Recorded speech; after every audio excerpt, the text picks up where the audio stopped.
Okay, let's go. तो आइए start करते हैं। सबसे छत्तीसगढ़ में ट्राइबल्स को समझने के लिए ऐसी अच्छी जगह हो नहीं सकती। भरपूर नॉलेज तो नहीं बोलूंगा मैं, आपको कोई टूर गाइड की जरूरत नहीं कि वो आत्माओं और आफ्टर लाइफ पे बड़ा भरोसा करते हैं। हम लोग नहीं कर सकते ये काम, हमारी क्षमता नहीं है वैसी।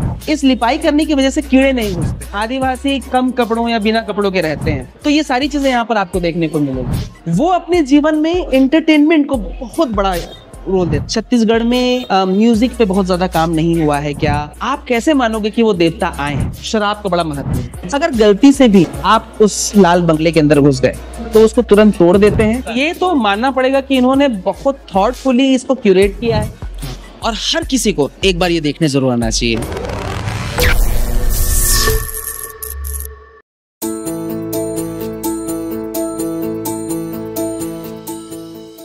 हाय guys, welcome back to my channel. कैसे हैं आप सब लोग? तो भाई आज मैं आ गया हूँ छत्तीसगढ़ के सबसे पहले ट्राइबल म्यूजियम को एक्सप्लोर करने, और मैं चाहता था कि ये इस टूर के बारे में आपको भी दिखाऊं, ये ट्राइबल म्यूजियम कैसा है।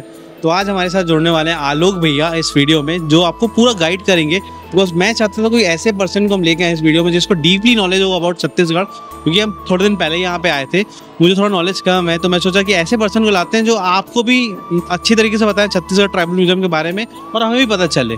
तो चलते हैं अंदर, देखते हैं छत्तीसगढ़ के हेरिटेज एंड कल्चर के बारे में कि कैसा क्या कॉन्सेप्ट है। बाय द वे, इसकी लोकेशन है नया रायपुर में, मुक्तांगन के जस्ट 500-600 मीटर के बाजू में ही नया रायपुर में लोकेशन। आप गूगल पे जाएंगे तो आपको लोकेशन मिल जाएगी। तो बाय द वे गाइस, यहाँ की टाइमिंग जो है वो 10:30 से 5 बजे तक है शाम की, और इसकी एंट्री से 20 रुपये है। अगर आप वीडियोग्राफी एंड फोटोग्राफी करते तो उसके एक अलग चार्जेस है। जैसे हमने वीडियोग्राफी के यहाँ पे 100 रुपये दिए कैमरे के, फ़ोन का शायद अलाउ है यहाँ पे। तो आइए हम चलते हैं, और सबसे पहले हम आलोक भैया से इंट्रोड्यूस कराते हैं आपसे। आइए आलोक भैया। तो आज हमारे साथ ज्वाइन कर रहे हैं आलोक भैया, जिनको भरपूर नॉलेज है, जितना बोलूँ उतना कम है। तो ये आपको अपने बारे में ज़्यादा अच्छे तरीके से बता पाएंगे। भरपूर नॉलेज तो नहीं बोलूंगा मैं, लेकिन पिछले 3-3.5 सालों से जब मैं छत्तीसगढ़ घूमना और घुमाना चालू किया तो मैं वहाँ के अलग अलग जनजातियों के साथ मैंने काम किया, और उन्हीं से जो मैंने जाना और सीखा है वही मेरा नॉलेज है। तो मैं ये नहीं कहूँगा कि मैं कोई एक्सपर्ट हूँ, लेकिन हाँ ये कह सकता हूँ कि मैंने उनसे मिलके उनके साथ काम करके जो सीखा है वो मैं बता सकता हूँ कि आपको भी उनको समझना चाहिए, देखना चाहिए, और उसके लिए आपको ये म्यूजियम जरूर आना चाहिए। जरूर। तो आइए स्टार्ट करते हैं। सबसे पहले जब अंदर आप घुसोगे तो ये प्रवेश द्वार है, जय जौहर लिखा हुआ है। ये जय जौहर के बारे में भी बताइए आलोक भैया मुझे। देखिए, अगर सिर्फ छत्तीसगढ़ की बात नहीं कहूँगा, आप जब किसी भी जनजातीय समूह के पास जाते हैं या किसी भी ट्राइबल ग्रुप के पास जाते हैं तो वहां पर आपको जोहार करके ग्रीट किया जाता है, नमस्ते ना। तो आपको लगता है कि जोहार मतलब नमस्ते होता है, लेकिन नमस्ते किसको? तो जोहार का एक अर्थ मैंने जाना लोगों से, तो मुझे ये पता चला कि उस प्रकृति को प्रणाम जिस प्रकृति से आप और हम बने हैं। तो हम उस प्रकृति को जो आपके अंदर भी है और आप मेरे अंदर भी है, हम उसको प्रणाम करते हैं, तो उसका मतलब होता है जोहार। तो इसलिए हम यहाँ पर जब भी किसी से मिलते हैं तो हम जोहार कहते हैं। जैसे आप आते हैं, आपको यहाँ पर एक जय जोहार का ग्रीटिंग मिलेगा, जिससे आपको समझ में आता है कि आपको किस तरफ जाना है। और आप आगे आएंगे तो यहाँ पर आपको एक मैप देखने को मिलेगा, जिसमें तीनों फ्लोर का आपको मैप देखने को मिलता है, जिसमें टोटल 14 यहाँ पर सेगमेंट्स हैं। First gallery introduction gallery, second life circle है, थर्ड में हाउसिंग एंड यूटेंसिल है, फोर्थ हंटिंग टूल है, फिफ्थ ऑर्नामेंट एंड कॉस्ट्यूम है, फिर एग्रीकल्चर है। ऐसे हर फ्लोर के अलग अलग कैटेगरीज है। टोटल 14 गैलरी यहाँ पे। तो अच्छी बात है, अगर आप कंफ्यूज होते हो आके आप यहाँ के एंट्रेंस में आके देख सकते हो तो आपको स्टार्ट कहाँ से करना है।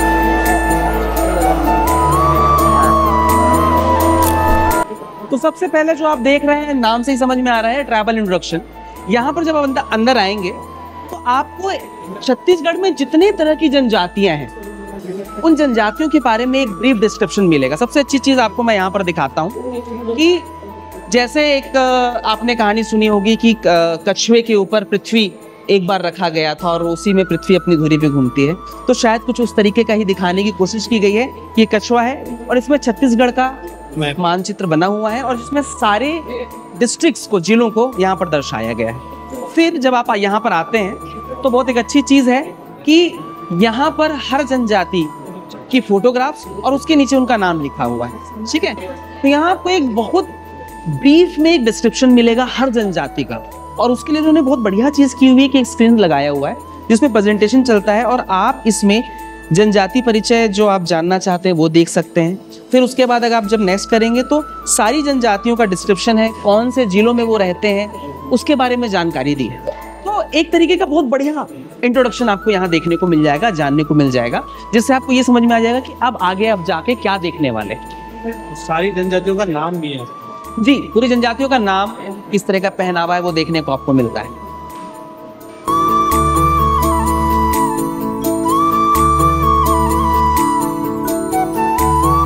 तो फिर जैसे ही आप दूसरे सेगमेंट में आते हैं, यहाँ पर उनका जो जीवन चक्र है, जीवन शैली कैसी है, उसके बारे में बताया गया है। जैसे आप ये कह सकते हैं कि जन्म से लेकर मृत्यु तक उनके जीवन में जो भी रीति रिवाज होते हैं, जिस तरह का वो काम करते हैं, उसको बहुत ब्यूटीफुली यहाँ पर दिखाया गया है।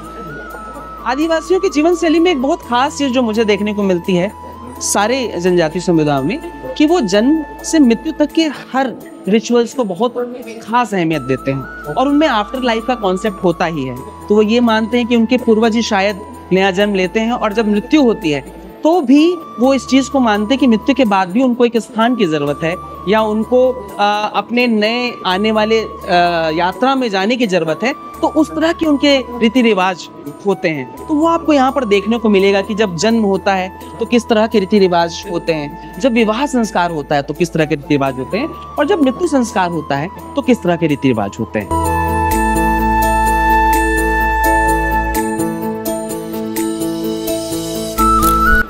ये गैलरी अगर आप देखेंगे तो यहाँ पर दो बहुत खूबसूरत चीजें देखने को आपको मिलेगी। एक इस तरफ जो इन्होंने बनाया है कि उनके जीवन शैली में त्योहार, समुदाय, कृषि, वाद्य यंत्र और कला, इन सभी का समान समावेश है, और उन समावेश को बहुत खूबसूरत तरीके से उन्होंने यहाँ पर दर्शाया है। साथ ही साथ उन्होंने कुछ स्पेसिफिक ऐसे चीजों को यहाँ पर प्रदर्शित किया, जैसे एक बहुत इंटरेस्टिंग चीज आपको देखने को मिल रही है, इसे छतौड़ी कहते हैं। तो जब वो गाय बैल चराने, अपने जानवरों को चराने लेके जाते हैं, तो उन्हें धूप लगती है या कई बार बारिश होती है, तो उससे बचने के लिए जैसे हम छाता का इस्तेमाल करते हैं, हैट का इस्तेमाल करते हैं, वो बांस का या पत्तियों का छतौड़ी बनाते हैं, और उसे पहन के वो पूरे अपने उस गाय बैल चराने वाले प्रक्रिया में अपने आप को धूप से या बारिश से बचा सकते हैं। यहाँ पर आप देखिए इन्होंने एक 3D होलोग्राम का भी एक प्रावधान रखा है, जिसमें आप यहाँ पर मॉनिटर में आप जब चूज करते हैं तो वो उसको 3D होलोग्राम के रूप में दिखाता है, ताकि आप ये समझ सको कि एक्चुअल में उसकी आकृति कैसी होती है, कैसे बनाया जाता है। और उसका छोटा सा डिस्क्रिप्शन भी दिया है, जैसे यहाँ पर चोरिया है जो मछली पकड़ने के लिए इस्तेमाल किया जाता है, तो चोरिया के बारे में उन्होंने बताया है कि वो किस आकार का होता है और किस काम के लिए लिया जाता है, कैसे बनाया जाता है। बैक करेंगे तो, और फिर जब आप वापस आते हैं तो आप देखते हैं कि इन्होंने 5 सेगमेंट में इस होलोग्राम को बनाया है। पहला, वो किस तरह के आभूषण पहनते हैं, दूसरा किस तरह के वाद्य यंत्र इस्तेमाल करते हैं, उनका आवास और घरेलू उपकरण किस तरह की चीजें अपने घर में, हाउस होल्ड यूटेंसिल्स जो हैं उसके बारे में, उनके एग्रीकल्चर टूल्स क्या हैं, कृषि उपकरण क्या है, और शिकार के उपकरण। आप जब ट्राइबल लाइफस्टाइल को देखेंगे तो ट्राइबल लाइफस्टाइल में आप ये देखेंगे कि उनका जो जीवन है अपने भोजन के लिए वो 2 चीजों पर निर्भर करते हैं। एक जंगल पे, जहाँ पर वो फॉरेस्ट प्रोड्यूस, और शिकार पे निर्भर करते हैं। और धीरे धीरे समय के साथ जब उन्होंने विकास किया तो उन्होंने भी एग्रीकल्चर करना सीखा। तो उनके दोनों टूल्स जो है उतने ही इंपॉर्टेंट है उनके लाइफ में, उसको भी यहाँ पर दिखाया गया, और आगे आने वाली गैलरीज में भी उसका बहुत बढ़िया डिस्क्रिप्शन दिखाया गया।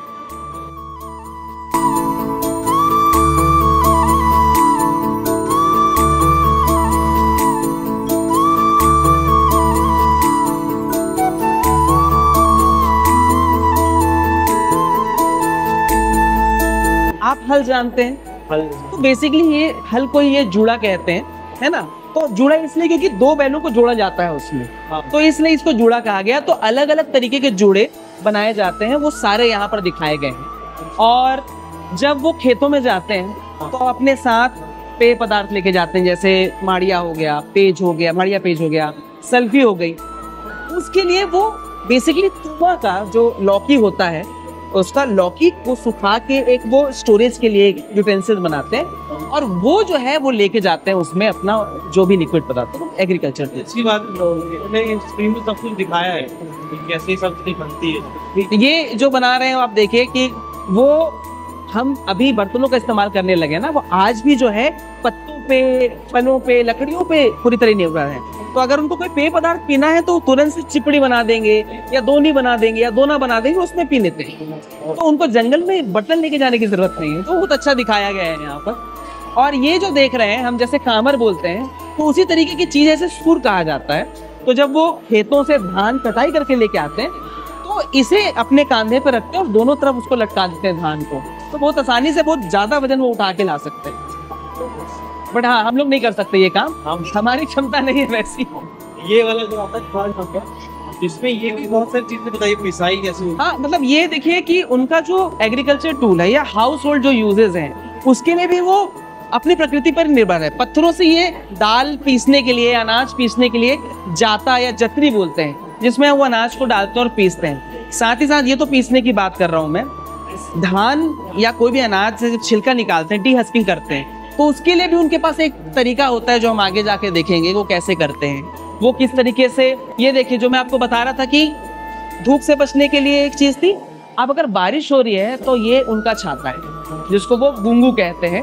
तो खुलता कैसे? ये आप देखेंगे कि ये जो बांस बना हुआ है, इस बांस को खोलेंगे और उसको आप ऐसे ढक लेंगे और बिल्कुल आप लटका लेंगे, आपका हाथ फ्री रहता है और आप पानी में, धूप में, बारिश में कहीं भी आसानी से जा सकते हैं। मतलब एक तरीके का छाता कम रेनकोट है ये।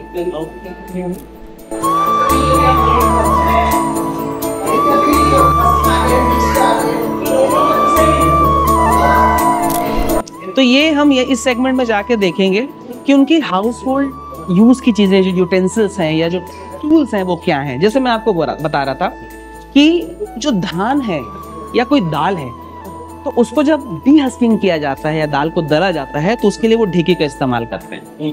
और वो ढेकी आपको आदिवासियों के लगभग आज भी सभी घरों में देखने को मिलती है। तो ढेकी का टेक्निक ये होता है कि एक कोई पर्सन होता है जो यहाँ से पैर से, उनके हाथ फ्री होते हैं, आप देख रहे हैं हाथ वो किसी रस्सी में पकड़ लेते हैं और ऐसा इस प्रोसेस से करते जाते हैं और यहाँ पर धान डाला जाता है और यहाँ धान डीहस्क होते रहता है और एक कोई महिला है जो उसको निकालते रहती है और दूसरा पोर्शन डालती जाती है। तो इस तरीके की और भी चीजें हैं जो आपको देखने को मिलेगा। ये आप देख रहे हैं, ये एक्चुअल में वहाँ जोंधरा कहा जाता है, ये भुट्टा है। तो जो भी चीज सूखी है, जैसे आप देखे होंगे कि हम लोग लहसुन या प्याज को लंबे समय तक रखते हैं सुखा के, तो जो चीज सुखा के रख सकते हैं वो उसको सुखा के रस्सी में बांध के अपने घरों में लटका देते हैं और जब भी खाते हैं उसे मतलब उनके दाने जो आते हैं वो पक्षी भी, मतलब आप देखेंगे प्रकृति के साथ बहुत बढ़िया तरीके से वो सिंक होके अपने अनाज को शेयर करते हैं। और वैसे भी जो जोंधरा है या मक्का है वो उनके लिए भी होता है, उनके गाय और जानवरों के लिए उनके लिए भी होता है। यहाँ पे कितने निवास हैं? हाँ, तो आप यहाँ पर देखेंगे तो ये कोरवा आवास है, कोरवा जनजाति जो पहाड़ी कोरवा होते हैं उनकी। उसके बाद ये दोरला आवास है, ठीक है, फिर मुरिया और राजगुण।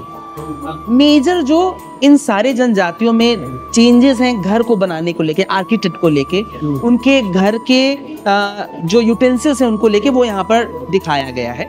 और यहाँ पर एक बहुत बढ़िया डिस्क्रिप्शन है कि उनके घर के जितने यूटेंसिल्स हैं, है ना, जो चाहे वो स्टोरेज को लेके हो, पानी भरने को लेके हो या खाना खाने को लेके हो, उन सारी यूटेंसिल्स को यहाँ पर दिखाया गया। ये जो आप देख रहे हैं ये पत्ती से बनाया गया यूटेंसिल्स है।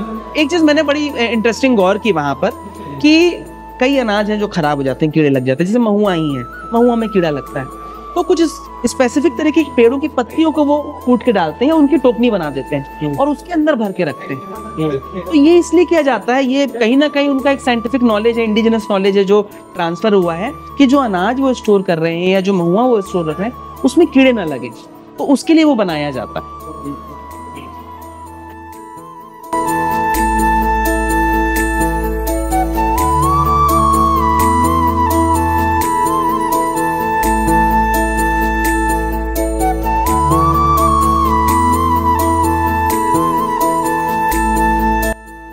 तो इसके बाद हम लोग अभी जो सेगमेंट में जाने वाले हैं वो दो सेगमेंट में है। जैसा मैंने आपको बताया था कि अपने भोजन के लिए जो जनजाति है वो जनजाति दो चीजों पर निर्भर करती है। पहला तो फॉरेस्ट पे, जंगल पे, तो हर जानवर के हिसाब से उनके अपने हंटिंग टूल्स है और उसका वो इस्तेमाल करते हैं, उसकी एक गैलरी है। और उसके बाद जिस तरीके से उन्होंने एग्रीकल्चर करना सीखा तो उन्होंने अपने तरीके, क्योंकि हर जगह की, हर जनजाति के जो स्थान है या जो ज्योग्राफी रही है वो अलग रही है, तो उन्होंने अपने हिसाब से एग्रीकल्चर टूल डेवलप किए, तो वो भी आपको देखने को मिलेगा। ये देखिए, ये आपको एक खास चीज देखने को मिलेगी, ये आपको देखने में बांस की टोकरी रख रही है, लेकिन ये सारे जो है लगभग स्टोरेज टूल्स है। इसलिए आप देखिए बांस के अंदर मिट्टी की लिपाई या गोबर की भी लिपाई हुई है और कुछ ये इसलिए करते हैं क्योंकि लॉन्ग टर्म स्टोरेज करना है तो पहली बात तो पैक होना चाहिए, ठीक है। इस लिपाई करने की वजह से कीड़े नहीं घुसते, ठीक है। कुछ को ओपन माउथ या वाइड माउथ रखा जाता है, कुछ को क्लोज किया जाता है, जैसे आप ये देख रहे हैं ये क्लोज्ड है, या ये वाला जो है ये क्लोज किया जाता है। ये जनरली महुआ रखने के लिए इसका इस्तेमाल किया जाता है। हाँ, तो महुआ धान उसको रखने के लिए आज भी उनके स्टोरेज में इसके कई गुना बड़े साइज के, इससे कई गुना बड़े साइज के बांस की बने हुए आपको यूटेंसिल्स या स्टोरेज क्या बोलूंगा मैं कि तब मिलेंगे। इसमें वो बहुत बड़ी क्वांटिटी में धान को और बाकी अनाजों को स्टोर करते हैं। ये गैलरी जो आप देखने जा रहे हैं इसमें उनके जितने हंटिंग टूल्स हैं उसके बारे में दिखाया गया है।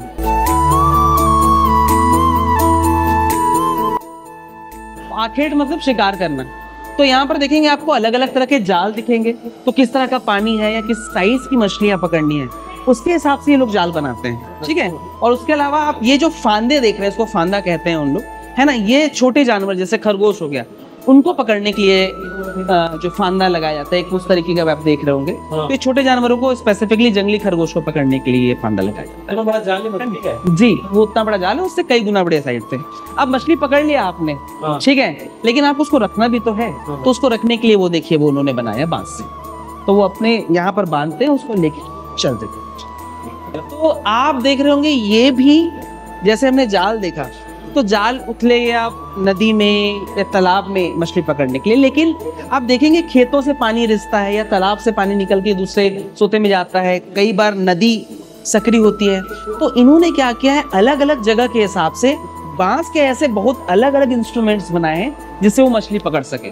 तो ये डाइवर्सिटी आपको देखने को मिलेगी यहाँ पर कि कितने वैरायटीज ऑफ आपको यूटेंसिल्स दिखने मिलेंगे। हाँ, वो छोटे से भी हैं, ये बड़े हैं। और ये देखिए शेप जो है, शेप बहुत इंटरेस्टिंग है कि भाई किस तरह की मछली कहाँ पर फंसेगी, तो उसके हिसाब से इन्होंने बनाया है ना। मानना पड़ेगा गवर्नमेंट ने पूरा ओरिजिनल लेके आया है। नहीं, ये बहुत इंटरेस्टिंग चीज है। और मतलब अलग अलग जनजातियों के द्वारा किए जाने वाले जो भी लूट है, तो ये बेसिकली बांस से बनाए हुए जाने वाली, जैसे जो उराव जनजाति है वो बांस, जो बांस है उसी से बनी हुई बसी डांग जिसको गरी भी कहते हैं, वो बनाते हैं, तो उसका इस्तेमाल किया गया। वो सारा कुछ यहाँ पर डिस्क्रिप्शन दिया हुआ। पहाड़ी कोरवा जो है वो कुमनी का इस्तेमाल करते हैं, माड़िया इंदेर का इस्तेमाल करते हैं। तो अलग अलग चीजें वो इस्तेमाल करते हैं, वो यहाँ पर दिखाया गया है। फिर यहाँ पर आप देखेंगे कि ये जो है ये सारे बड़े जानवरों के शिकार के लिए या पंछियों के शिकार के लिए जो वो धनुष बाण का इस्तेमाल करते हैं या गुलेल का इस्तेमाल करते हैं, तो वो यहाँ पर पूरा दिखाया गया है। एक बहुत इंटरेस्टिंग चीज मुझे यहीं आके जानने को मिली कि एक जनजाति ऐसी है जो पक्षियों को पकड़ने के लिए पेड़ों में एक गोंद लगा देती है लकड़ियों के साथ, और पक्षी उसमें चिपक जाते हैं, फिर वो आसानी से उसका शिकार कर लेते हैं। तो उनके पास अलग अलग तरीके के टेक्निक और टूल्स है जिसका वो इस्तेमाल करते हैं, और वो सारी चीजें आपको यहाँ पर देखने को मिलेगी।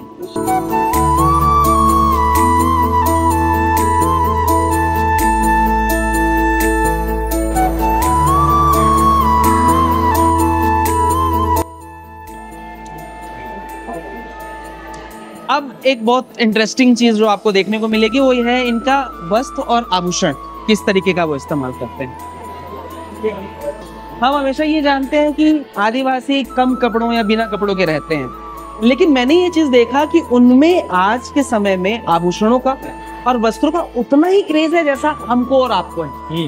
हाँ, ये जरूर चीज होती है कि वो हर वस्त्र, हर ऑर्नामेंट किसी के स्पेसिफिक ओकेजन में पहनेंगे और एक पर्पस के लिए पहनते हैं, और वो चीज आपको यहाँ पर देखने को मिलेगी। और ये बहुत खूबसूरती से यहाँ पर बताया गया है कि कौन सी जनजाति किस तरह का आभूषण पहनती है, कब पहनती है, उसे बनाता कौन है। क्योंकि आप ये देखिए कि इनके जो वस्त्र या आभूषण है, इनकी जनजाति खुद बनाती है ऐसा नहीं है, कोई एक समुदाय है जो इनके लिए स्पेसिफिक उस ओकेजन में बनाया जाता है, और वो जब तक नहीं बनाएंगे तब तक उनकी वो एक्टिविटी नहीं होती। तो ये सारी चीजें यहाँ पर आपको देखने को मिलेगी।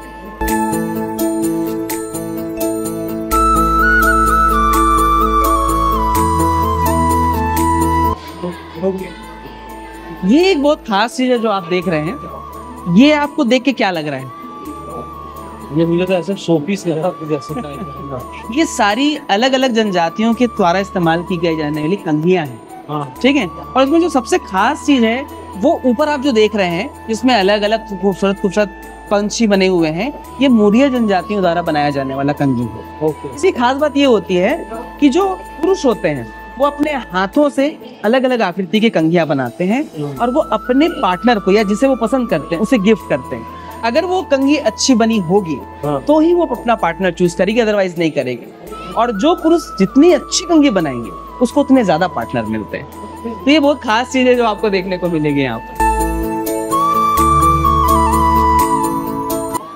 ये 6th गैलरी है जहाँ पर उनके एग्रीकल्चर टूल्स और इक्विपमेंट्स यहाँ पर आपको देखने को मिलेंगे। और आप अगर देखेंगे तो ये सारे जो एग्रीकल्चर टूल्स हैं वो जो नॉर्मल हमारी किसानी होती है उसी तरीके के हैं, लेकिन थोड़े थोड़े मॉडिफिकेशन उनके औजारों में आपको देखने को मिलेंगे जनजातियों के हिसाब से। तो आप यहाँ पर देखेंगे कि अलग अलग जनजातियों द्वारा अलग अलग तरह के एग्रीकल्चर टूल्स यूज किए जाते हैं। तो वो अगर आप प्रोसेस देखेंगे तो लगभग वही है कि पहले जुताई होती है, फिर बुआई, फिर कटाई, और फिर दौरी पद्धति एक है जिससे फिर मिंजाई वगैरह होती है, उसाई होती है। तो वो सारा यहाँ देखने को मिलता है और उसके सारे टूल्स यहाँ पर आपको देखने को मिल रहे हैं कि किस किस तरह के वो टूल्स यूज करते हैं। जनजातियों में जैसे मैंने आपको परिधान के लिए बताया कि उनमें भी एक सेंस ऑफ एस्थेटिक्स है, वो भी कहीं ना कहीं कलात्मक रूप से बहुत ढले हुए हैं और वो अपने जीवन में एंटरटेनमेंट को बहुत बड़ा रोल देते हैं। और एंटरटेनमेंट का मतलब ये नहीं है कि सिर्फ और सिर्फ एंजॉय करना है। हर त्योहार, हर रीति रिवाज को वो सेलिब्रेट करते हैं, इवन वो डेथ को सेलिब्रेट करते हैं। तो जब सेलिब्रेशन आता है तो म्यूजिक आता है, डांस आता है। तो यहाँ आपको वो सारी चीजें देखने को मिलेगी। ये जो गैलरी है यहाँ पर आपको अलग अलग जनजातियों के जो नृत्य होते हैं वो देखने को मिलेगा। जैसे ये कर्मा नृत्य है, वो गौड़ नृत्य है, फिर यहाँ पर आपको सैला नृत्य देखने को मिलेगा और ये सरहुल नृत्य। तो हर जनजाति का अपना एक नृत्य होता है। वो नृत्य वो किसी त्योहार में या किसी सेलिब्रेशन में करते हैं, आपस में मिलते हैं, वो उसको बहुत खूबसूरती के साथ सेलिब्रेट करते हैं। मुझे पर्सनली ये पसंद है गौर नृत्य। तो ये बेसिकली जो दंडामी माड़िया जनजाति है, माड़िया जनजाति, उनके द्वारा मनाया जाता है। और उसमें आप देखने को मिलेगा कि आप औरतों के हाथ में एक स्टिक देखने को मिल रही है और मर्दों के हाथ में एक इंस्ट्रूमेंट देखने को मिल रहा है। तो ये दोनों के साथ वो एक बहुत खूबसूरती के साथ सिंग करते हैं, एक क्या बोलना चाहिए आपको, एक सिंक्रोनाइज्ड वे में धुन पैदा करते हैं और उस धुन में सबके सब नाचते हैं। ये जो आपको सेगमेंट दिख रहा है, यहाँ पर जो जनजातीय हाट बाजार होते हैं उसके बारे में दिखाया गया है। बहुत छोटा डिस्क्रिप्शन है, बट अगर मैं आपको बताऊं तो जो पूरा आर्थिक संरचना है जो जनजाति आदिवासियों की है, वो उनके हाट बाजारों से जुड़ा होता है। कैसे कि वो जो भी उगाते हैं या जो भी फॉरेस्ट प्रोड्यूस वो कलेक्ट करते हैं वो बाजार में लाते हैं और उसे बेचते हैं। ये रोजों का हो हफ्ते में? ये हफ्ते में ये साप्ताहिक बाजार लगता है। हर क्षेत्र का एक साप्ताहिक बाजार होता है। उस साप्ताहिक बाजार में आसपास के सारे गांव के लोग अपने द्वारा कलेक्ट किए हुए या प्रोड्यूस किए हुए सामान, मेला भी बोलते हैं ना, भूल रहा हूं नाम। नहीं, मड़ई मेला अलग है, मड़ई मेला अलग है और जो साप्ताहिक बाजार अलग है। जैसे आप और हमको कोई सामान लेना होता है तो हम कहाँ जाते हैं? मार्केट, बाजार, मार्केट में जाते हैं। लेकिन आपको जब बहुत सारे सामान लेते हैं तो आप कहाँ जाते हैं? आप शॉपिंग मॉल में जाते हैं। एक तरीके से मुझे लगता है कि ना ये जो साप्ताहिक बाजार है उनका शॉपिंग मॉल है, जहाँ पर उनको सारी चीजें मिलती हैं, चाहे वो उनके डेली यूज की चीजें हों, चाहे खाने की चीजें हों, चाहे कपड़े हों, चाहे अनाज हो, सब चीजें एक जगह पे आपको वो मिलेगा। और जो इसमें खास बात, जो अब तो नहीं रहा लेकिन पहले हुआ करता था, पहले बार्टर सिस्टम हुआ करता था। अच्छा। तो जैसे मेरे पास अगर महुआ है तो मैं महुआ दूंगा और मुझे धान चाहिए तो मैं धान सामने वाले से लूंगा। अगर मैं कुम्हार हूँ और मैं मिट्टी का बर्तन बनाता हूँ तो मैं मिट्टी का बर्तन बेच के अपने काम के सामान ले लूंगा। बट अब क्योंकि करेंसी आ गई है तो वो करेंसी के थ्रू चलती है चीजें। लेकिन अगर मैं कहूँ तो साप्ताहिक बाजार उनका अर्थव्यवस्था का एक केंद्र है, जहाँ पे लोग अपनी चीजें लाके बेचते हैं और उनकी जरूरत की चीज, सप्ताह भर की जरूरत की चीज वो लेके चले जाते हैं। और ये पूरा का पूरा उनका उस साप्ताहिक बाजार पर निर्भर करता है।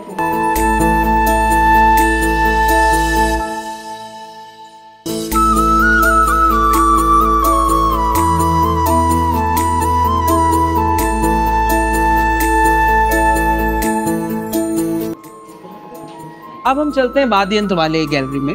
यहाँ पर आप कोई खास चीज देखने को मिलेगी। मुझे बहुत सारे लोगों की तरफ से ये सुनने को मिलता है कि छत्तीसगढ़ में म्यूजिक पे बहुत ज्यादा काम नहीं हुआ है क्या, या यहाँ पे उतनी डाइवर्सिटी म्यूजिक पे है कि नहीं।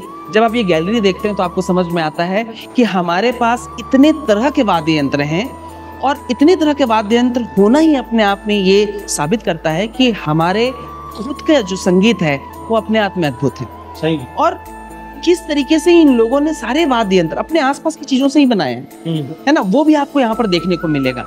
एक खास बात जो आपको देखने को मिलेगी वो यहाँ पर जिसे घन वाद्य कहा जाता है, तो घन वाद्य में वो देखिए वो सुपा और जो धनुष का इस्तेमाल कर रही है ना। तो ये एक खूबसूरती है जो आदिवासी समुदाय में आपको देखने को मिलती है कि उनके जो वाद्य यंत्र हैं वो अपने आप में बहुत इनोवेटिव हैं और उतने ही सुमधुर और उतने ही इंटरेस्टिंग भी हैं सुनने और देखने में।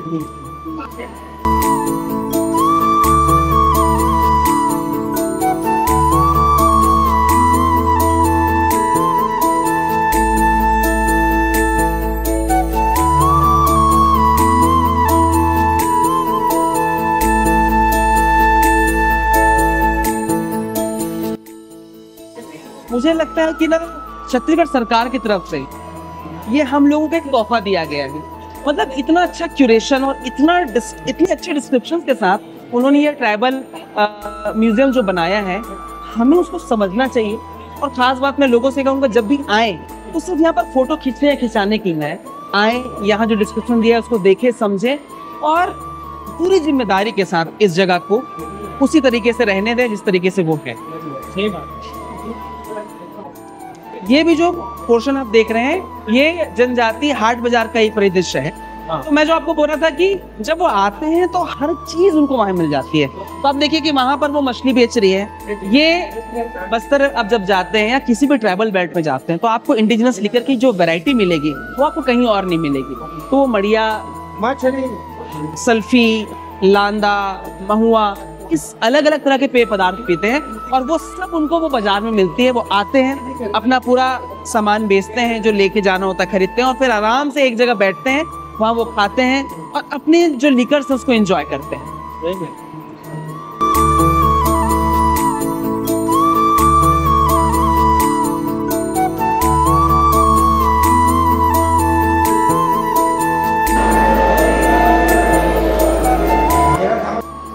यहाँ हम देखने को आपको मिलेगा कि उनके जो धार्मिक अनुष्ठान हैं वो किस तरह के होते हैं।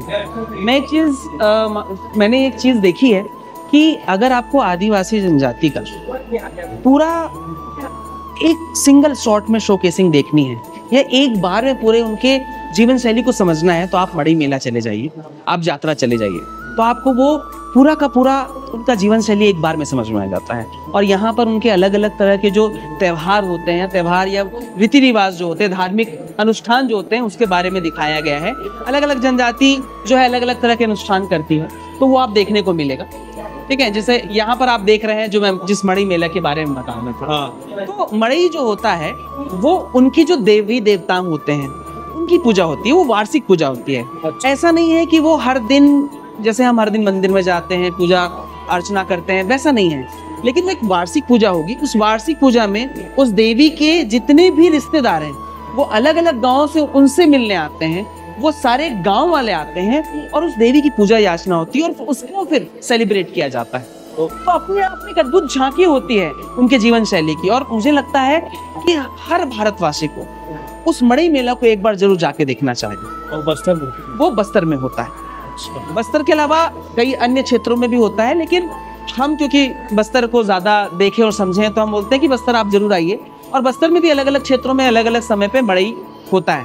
तो एक समय होता है, उस समय से वो मड़ई चालू होता है और फिर वो उनकी जो एक तारीखों के हिसाब से शेड्यूलिंग होती है, उस शेड्यूल के हिसाब से अलग अलग जगहों का मड़ई होता है। जैसे यहाँ पे कटोरी, तो ये जो है आप ये देख रहे हैं, ये घोटपाल का मड़ई है, बहुत फेमस मड़ई है जो लोग बाहर देशों से भी लोग देखने को आते हैं, है ना। उसके अलावा आप जो ये कटोरी देख रहे हैं, तो कटोरी बेसिकली सरगुजा में होता है और सरगुजा में जो बगेसिया जनजाति होती है वो ये कटोरी पूजा करती है। ठीक है, तो वैसे अलग अलग जनजातियों की पूजा विधान यहाँ पर देखने को मिलेंगे आपको। ये कुछ मुझे यूनिक चीज दिखी, ये क्या है?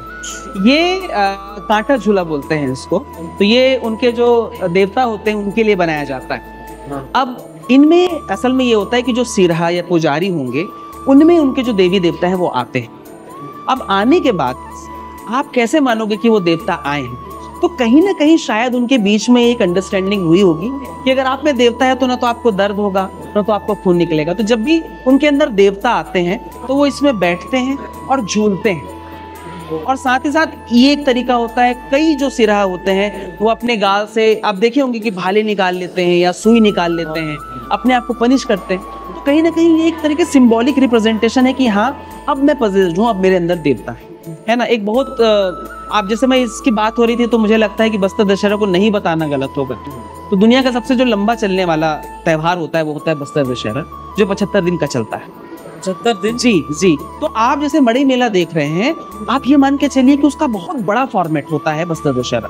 और बस्तर दशहरा एक तरीके से वहाँ के जो राजकीय फैमिली परिवार है, राजकीय परिवार और जो ट्राइबल फैमिली है, उनके बीच का एक सामंजस्य से किया जाने वाला फेस्टिवल है, जिसमें राजा पूरे क्षेत्र के सभी गांव वासियों को, सभी देवताओं को बुलाते हैं और वो पूजा अर्चना होती है दंतेश्वरी माता की और मावली माता की।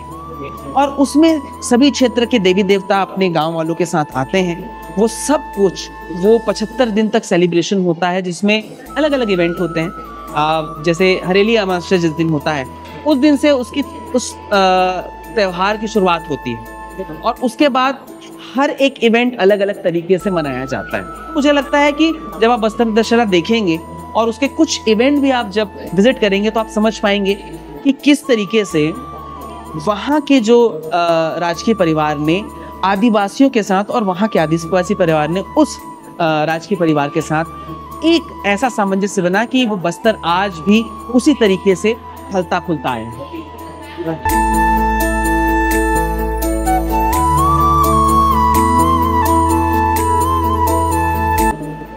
इस गैलरी में आपको आदिवासियों के त्योहारों के बारे में जानने को मिलेगा। और मैं ये फिर से कहूँगा कि आदिवासियों में जो त्योहार भी है वो भी बहुत विशेष रूप से मनाया जाता है। सीजनल वाइज अब कैसे आप समझिए कि जब उनको खेती करनी होती है तो खेती से पहले वो मिट्टी पूजा करते हैं कि भाई हम अनाज बोने वाले हैं, ठीक है। तो अनाज बोने से पहले वो धरती माता को ये बोल रहे हैं कि भाई ये इस बार जो फसल है वो अच्छी हो, तो उसके लिए पूजा। फिर जब अनाज हो जाता है तो उसके बाद एक फेस्टिवल मनाते हैं कि भाई जो भी हार्वेस्ट हुआ है ना, वो हार्वेस्ट अच्छा हुआ है, आपकी कृपा रही है, तो सबसे पहले हम आपको समर्पित करते हैं, अपने देवी देवताओं को समर्पित करते हैं और फिर हम लेते हैं। एक बहुत खास चीज मैंने देखी जिसको आम पंडूम या आम जोगनी कहा जाता है कि आम में गुठली आने से पहले वो पूजा की जाती है। पहला जो आम का फसल है वो अपने देवी देवताओं को और प्रकृति को समर्पित किया जाता है और जब तक बीज नहीं आ जाता तब तक वो आम को नहीं खाते। अब अगर इसके पीछे का साइंटिफिक लॉजिकल देखेंगे तो अगर आप किसी भी फल को बीज आने से पहले खा लेंगे तो उसके फ्रूट बनने का जो भी सिग्निफिकेंट है वो खत्म हो गया, वो बीज आगे पौधा नहीं बन पाएगा। तो सोचिए उन्होंने इंडिजिनस एक रिचुअल ऐसा एस्टेब्लिश कर दिया कि वो जो चीज आगे हमेशा हमेशा के उनके कल्चर में इनकॉर्पोरेट हो जाए। तो इनके सारे फेस्टिवल जो है आपको वैसे ही देखने को मिले। ये नाम क्या है? जैसे ये आम जोगनी दिखाया गया है, ये सरहुल है, साल का पेड़ और महुआ का पेड़, ये दो ऐसे पेड़ हैं जिसको आप ये कह सकते हैं कि कहीं ना कहीं वो उनके मदर और फादर ट्री। क्यों? क्योंकि उनकी जो पूरी जीवन शैली है, जो उनका पूरा जीवन है, इन दो पेड़ों के आसपास ही होता है। तो वो उसकी फ्लावरिंग जब आती है तो उसको पूछते हैं। और सरहुल जब मनाया जाता है तो ये माना जाता है कि सूर्य देव और पृथ्वी इन दोनों के बीच विवाह हो रहा है और उस विवाह को सेलिब्रेट किया जाता है, ठीक है। वो आपको यहाँ पर देखने को मिलेगा, इन्होंने डिस्क्रिप्शन दी कि ये जो सरहुल है वो उराव जनजाति मनाती है और ये त्योहार जो है चैत्र माह की पूर्णिमा के दिन मनाया जाता है, जिसमें धरती माता और सूर्य देव के विवाह का प्रतीकात्मक मंचन है। तो एक बहुत खूबसूरत आप देखिए कि इनके त्योहार इनके आसपास की प्रकृति और जिसमें उनकी डिपेंडेंसी है उस पर निर्भर है, न कि अपने लिए बनाया गया। कितने वो है? तो यहाँ पर टोटल आप देखेंगे कि कंटिन्यूस अक्ति त्योहार है, फिर आम जोगनी है, सरहुल है, सरहुल के बाद यहाँ पर नवाखाई जो फर्स्ट हार्वेस्ट होता है उसका सेलिब्रेशन, फिर भोजली, जीतिया है, फिर माता पहुँचनी है जो एक्चुअल में ये एक तरीके की जर्नी यात्रा होती है, उसको माता पहुँचनी बोलते हैं। फिर महुआ यात्रा, जैसे मैंने बताया कि आम जब आता है तो एक सेलिब्रेशन होता है, वैसे ही महुआ, क्योंकि इनका जीवन शैली मैंने आपको बताया साल और महुआ के आसपास है, तो महुआ का जब हार्वेस्ट होता है तो भी वो महुआ यात्रा करेंगे। फिर बीज बोनी होती है जब वो सीडिंग करते हैं, सोइंग करते हैं तब, और माटी तिहार, मिट्टी की पूजा। आखिरी नहीं, ये शुरुआत में अख्ती और माटी तिहार जो मैं आपको बताया था तब। तो आप देखिए कि हर फेस्टिवल नेचर के किसी एलिमेंट को लेके है, चाहे वो ट्री हो, चाहे फ्रूट हो, चाहे सॉइल हो, हर चीज जो है उनकी प्रकृति से ही ली गई है और प्रकृति को देने गिवन बैक करने की बात हो रही है। उस पर लेके जाते हैं। हाँ, वो स्टोरेज का जो मैं आपको वहां पर दिखाया था, ये वो है। तो यहाँ पर आप देखेंगे उनके ट्रेडिशनल टेक्निक्स क्या हैं। टेक्निक्स मतलब कि भाई वो तेल कैसे निकालते हैं, वो किसी चीज को वे कैसे करते हैं, है ना। उन आदिवासियों में जीवन शैली में ना शराब का बड़ा महत्व है, तो वो शराब कहीं से खरीद के नहीं लाते, वो अपने घर में बनाते हैं। तो वो डिस्टिलेशन टेक्निक उनकी अपनी है, अच्छा, है ना। और 3 अलग अलग तरीके के उनके, मतलब एक अनडिस्टिल्ड लिकर होता है और एक डिस्टिल्ड लिकर होता है, तो दोनों को निकालने और पीने का अपना तरीका है। तो वो यहाँ पर आपको देखने को मिलेगा। कत्था का इस्तेमाल कुछ जनजातियों में होता है, तो कत्था कैसे निकालते हैं वो है। तो इस तरीके से सारी, हाँ, अब जैसे रस्सी है, तो आप मार्केट से रस्सी खरीदते हैं, ये जंगल जाते हैं, जंगल से किसी एक पेड़ का, जैसे अलग अलग तरह के पेड़ होते हैं, उन पेड़ों से उसकी छाल को निकालते हैं, उसको भिगाते हैं, उससे फाइबर प्रोसेस करते हैं और उससे फिर रस्सी बनाते हैं। ये पूरी प्रोसेसिंग खुद करते हैं। तो ये पूरी तरीके से अगर देखा जाए तो आत्मनिर्भर है, ये प्रकृति निर्भर है। और ये आग कैसे जलाया जाए वो, ठीक है। और एक और इंटरेस्टिंग चीज कि ये अपने लोहे के लिए और खुद लेके आते थे, और उनके पास वो टेक्निक थी जिससे उस लोहे से, मतलब उस ओर से वो लोहा भी निकाल सकते थे। अच्छा, इस गैलरी में हम लोग सांस्कृतिक विरासत के बारे में देखेंगे कि आदिवासियों में अलग अलग तरह की खेल पद्धतियां होती हैं, कुछ स्पेसिफिक तरह के ऐसी एक्टिविटी, कल्चरल एक्टिविटी होती हैं, वैल्यूज होती हैं जो ट्रांसफर होती हैं। तो इसमें यहाँ पर आपको कुछ अलग अलग तरह के परंपरागत जो खेल होते हैं उसके बारे में दिखाया गया है। और बहुत इंटरेस्टिंग चीज़ है, ये लाल बंगला यहाँ पर दिखाया गया है। लाल बंगला की आपको खास बात बताऊं, लाल बंगला जो है भुंजिया जनजाति का किचन होता है ना। लेकिन उस किचन में खास बात ये होती है कि वो किचन जो है वो उनका परिवार ही उसमें अंदर घुस सकता है, ठीक है। और अगर उनकी बेटी भी दूसरे घर में ब्याह गई तो वो भी नहीं घुस सकते। अगर गलती से भी आप उस लाल बंगले के अंदर घुस गए तो उसको तुरंत तोड़ देते हैं और फिर से पूरा नया बनाते हैं। और मुझे लगता है कि अगर आप आर्किटेक्ट के शौकीन है, आर्किटेक्चर समझने के शौकीन है, तो आपको एक बार लाल बंगला जरूर देखना चाहिए। तो वो कहाँ पे मिलते हैं? ये भुंजिया जनजाति आपको गरियाबंद, महासमुंद, धमतरी इस तरफ देखने को मिलते हैं। और आप उनके यहाँ खाना खाइए, कोई दिक्कत नहीं, लेकिन आपको उनके लाल बंगला में नहीं घुसना है। इवन उनके घर में अगर किसी की मृत्यु हो जाती है तो भी वो उस घर को तोड़ देते हैं, मतलब उस लाल बंगले को तोड़ देते हैं।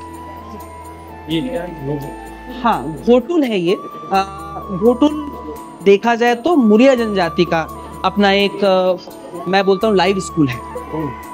घोटुल अलग अलग तरीके से अलग अलग लोगों ने परिभाषित किया है। बहुत अच्छी किताब बैरियर एल्मिन ने लिखी है घोटुल पे ही, उनकी पूरी सीरीज है 2 किताबों की, वो जरूर पढ़िएगा। लेकिन उसको समझने के लिए आपको जाना भी चाहिए वहां पर। घोटुल असल में एक तरीके से ये था कि जब बच्चे टीनेजर हो जाते हैं तो उसके बाद वो अपनी लाइफ लर्निंग कैसे सीखेंगे, कैसे खेती करनी है, कैसे घर बनाना है, कैसे फॉरेस्ट प्रोड्यूस कलेक्ट करना है, फिर अपना पार्टनर कैसे चूज करना है, एक मैरिड लाइफ कैसे जीनी है, ये सारा कुछ वो सीखते हैं घोटुल में आके। तो जब वो जैसे ही 12 वर्ष की उम्र के होते हैं तो वो घोटुल में आते हैं। घोटुल असल में एक तरीके का वहाँ के लोगों द्वारा बनाया गया ही स्ट्रक्चर होता है, जहाँ पर जो उस गांव का सीनियर पर्सन होगा वो घोटुल प्रमुख होता है। वो नियम निर्धारित करता है कि इस घोटुल में क्या क्या, जैसे स्कूल का प्रिंसिपल निर्धारित करता है कि स्कूल में क्या क्या एक्टिविटी होगी, सिलेबस क्या होगा, वैसे ही घोटुल प्रमुख ये निर्धारित करता है कि यहाँ क्या क्या एक्टिविटी होगी, नियम क्या होंगे। और वहाँ पर वो चीज़ों को सेलिब्रेट भी करते हैं, वो चीज़ें सीखते भी हैं, और साथ ही साथ फिर अपने लाइफ के डिसीजन लेकर वो आगे भी बढ़ते हैं। तो एक तरीके से एक लाइव स्कूल मैं बोलता हूँ कि घोटुल है, जो अब धीरे धीरे पूरी तरीके से विलुप्त होने की कगार पे है छत्तीसगढ़ में।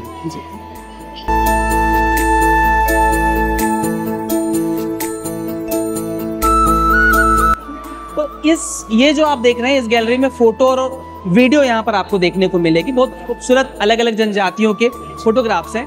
साथ ही साथ यहाँ पर छोटे छोटे डिस्क्रिप्शन बुक्स आपको देखने को मिलेगी जो आप खरीद सकते हैं यहाँ पर, तो वो भी है यहाँ पर, है ना। और ये यहाँ पर पूरी गैलरी में आप देखेंगे कि जो आदिवासी या छत्तीसगढ़ी व्यंजन जितने अलग अलग तरह के होते हैं वो सारे यहाँ पर इन्होंने बहुत खूबसूरत तरीके से यहाँ पर बनाए हैं।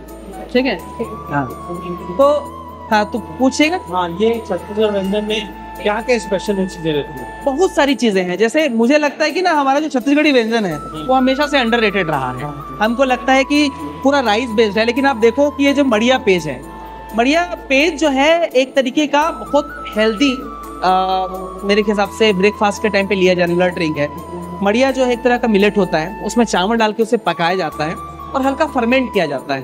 और फर्मेंट करके जब आप गर्मी के टाइम में उसको लेते हैं तो आपका शरीर भी शांत होता है, आपको फाइबर, प्रोटीन और कार्बोहाइड्रेट का जो डाइट है वो भी कंप्लीट होता है, और साथ ही साथ आप जो है दिन भर के लिए काम के लिए तैयार हो जाते हैं, है ना। जैसे कई चीजें हैं। ये देखिए महुआ जो है, जब अकाल पड़ता था तो एक लौता जो चीज हमारे पास हुआ करता था उस टाइम पे, वो होता था महुआ।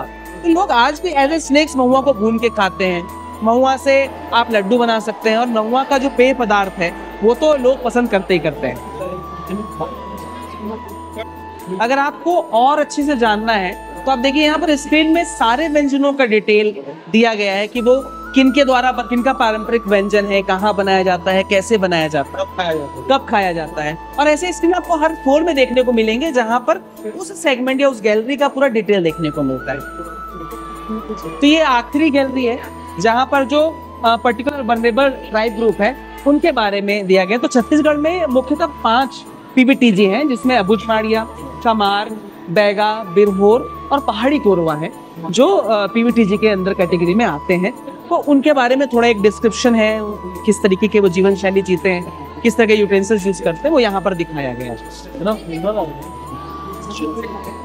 इतना हार्ड जो इन्होंने बनाया है, नहीं, ये तो मानना पड़ेगा कि इन्होंने बहुत थॉटफुली इसको क्यूरेट किया है। जो कलेक्शन इन्होंने यहाँ पर रखा है वो अपने आप में बहुत मेहनत का रिजल्ट लगता है मुझे, और मुझे लगता है कि हमारे लिए गिफ्ट है ये म्यूजियम। हम हर किसी को यहाँ पर आके समझना चाहिए, क्योंकि आपको पहली बात तो छत्तीसगढ़ समझने के लिए छत्तीसगढ़ घूमना चाहिए, लेकिन उसकी शुरुआत आप यहाँ से कर सकते हैं। सही बात है।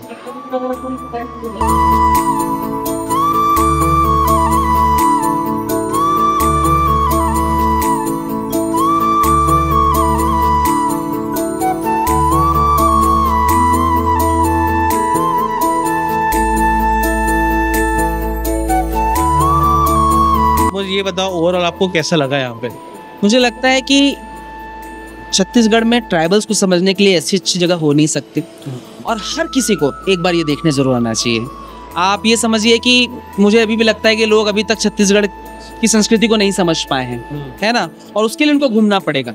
लेकिन उससे पहले अगर आपको एक पहला कदम रखना है, अगर शुरुआत करनी है, तो आपको यहाँ आना चाहिए, देखना चाहिए कि किस तरीके से गवर्नमेंट ने इतनी अच्छी जगह हमारे लिए बनाई है, ताकि हम छत्तीसगढ़ के आदिवासियों को, जनजाति समूह को समझें, उनकी संस्कृति को समझें, उनके रीति रिवाजों को समझें, और समझें कि किस तरीके से वो प्रकृति के साथ आज तक आगे बढ़ते हुए आए हैं, और उनके पास बहुत सारी चीज़ें हैं सीखने को।